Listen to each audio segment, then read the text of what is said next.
মতিউর রহমান নিজামী তাকে মিথ্যা অপবাদ দিয়ে ফাঁসির কাস্টে ঝুলে মৃত্যু করেই তাকে দেশের বাড়িতে পাঠানো হয়। সমাদৃত ব্যক্তি জি এটা প্রমাণ পাইছিল সাধারণ বাজার দুর্নীতি দমন কমিশন দুর্নীতি তদন্ত করে তার বিরুদ্ধে কি কোনো দুর্নীতি পেয়েছিল? কোনো রকমের দুর্নীতি পায় নাই। শেষ পর্যন্ত একই কথা যে তাকে আসলে মিথ্যা অপবাদ দিয়ে তাকে দুনিয়াকে বিদায় করার যে পরিকল্পনা এইটাই তার বাস্তবায়নের জন্য এইগুলি সব কিছু বানোয়ারভাবে তৈরি করেছে। আসসালামু আলাইকুম প্রিয় দর্শক, দেখছেন যে আমরা এখন এসে পৌঁছাইছি মতিউর রহমান নিজামীর বাড়ি। আমাদের পাবনা জেলায় পাকুড়িয়া উপজেলাতেই আমরা মতিউর রহমান নিজামীর বাড়ির সামনে এসে উপস্থিত হয়েছি।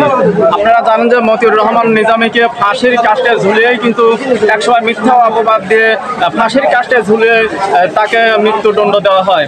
আমরা আজকে আপনাদেরকে সরাসরি দেখাবো তার বাড়ির পরিবেশ পরিস্থিতিটা কেমন, কি হালে কেমন আছে।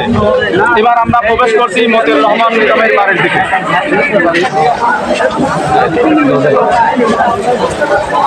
দেখতে পাচ্ছেন এখানে কিছু মসজিদ রয়েছে, নামাজ পড়ার জন্য এখানে নামাজ আদায় করা হয়। আপনি বাড়িতে দেখবেন, বাড়ি কফিন সাথে আরো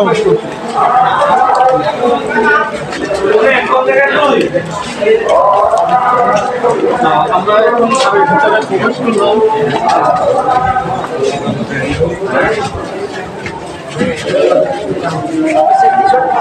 বাড়ির ভিতরে এসে পড়ছি। আপনারা দেখতে পাচ্ছেন যে এটাই হলো বাংলাদেশ জামাতে ইসলামের আমির মতিউর রহমান নিজামীর বাড়ি। আমরা এখানে এসে এখন পৌঁছেছি।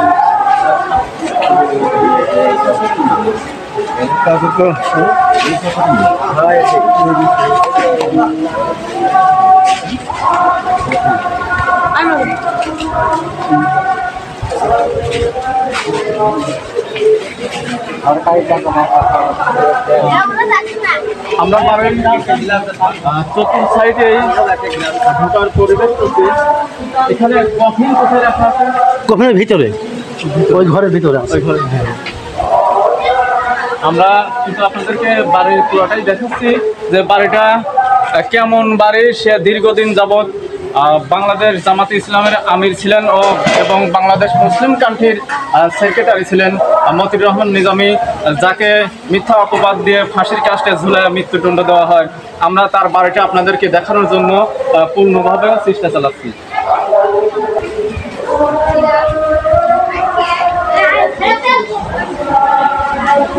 দেখছেন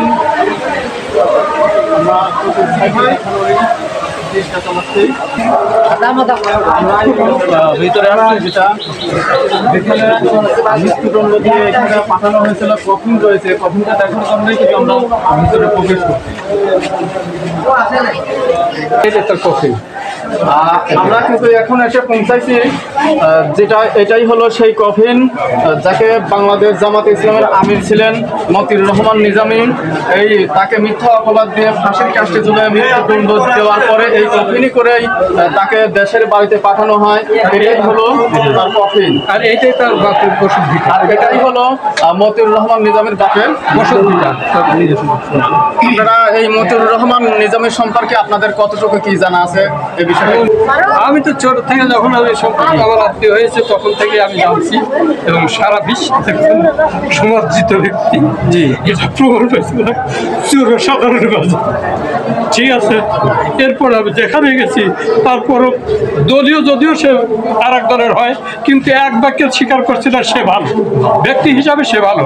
আমরা তাকে সবসময় সম্মান করি, এটা তার আগের থেকে। এবং আমি আমার আত্মীয় হওয়ার পরের থেকেও আমি দেখেছি আমার বাড়িতে শিখেছে, তার প্রতিবেশী আমাদের সবাই তার সাথে কথা বলছে। আগে দুর্নীতি দমন কমিশন দুর্নীতি তদন্ত করে তার বিরুদ্ধে কি কোনো দুর্নীতি পেয়েছিল? কোনো রকমের দুর্নীতি পায় নাই। শেষ পর্যন্ত একই কথা যে তাকে আসলে মিথ্যা অপবাদ দিয়ে তাকে দুনিয়াকে বিদায় করার যে পরিকল্পনা এইটাই তার বাস্তবায়নের জন্য এইগুলি সব কিছু বানোয়ারভাবে তৈরি করেছে। প্রিয় দর্শক, আপনার নামটা কি? আমার নাম মোহাম্মদ মুকসেদ আলী নাহিদ। আমরা যেটা প্রিয় দর্শক আপনারা শুনলেন যে আমরা মুকসেদ আলী ইনায়েতের কাছ থেকে মকসিদ আলী নাহিদের কাছ থেকে যে কথাটা শুনলাম, এনা হচ্ছে আমাদের বাংলাদেশ জামাতে ইসলামের আমির মতিউর রহমান নিজামীর ছোট ভাগ্নি জামাই। আমরা তার মুখ থেকে যে কথাটা শুনলাম, বা এখানে আরো অনেকে রয়েছে আপনারা দেখতে পাচ্ছেন। এইটা হলো তার বাবা নিজেই মুয়াজ্জিন করতো, খেদমত করতো মসজিদে, সে নিজেই। আর এখানে নিজের এলাকাটাই পাশে মসজিদ রয়েছে যেগুলো আমাদের মুসলিমদেরকে নামাজ পড়ানোর জায়গা করে দিয়েছে। এনা মতিউর রহমান নিজামীর নিজের পিতাই নামাজ পড়ে দেয়, হুজুরের বাবাই নামাজ পড়ে। লুৎফর রহমান খান লুৎফর রহমান খান নিজেই ইমামতি করতেন, নিজেই খেদমত জমি করতেন, নামাজ কালাম পড়াতেন। আপনারা সেই মসজিদটাও আপনাদেরকে আমরা দেখিয়েছি, এটাই তার সেই মসজিদ। আপনাদেরকে আমরা যতটুকু সম্ভব জানালাম, আর যতটুকু বাকি আছে আমরা সামনে জানানোর চেষ্টা করবো। আসসালামু আলাইকুম ওয়া রাহমাতুল্লাহ।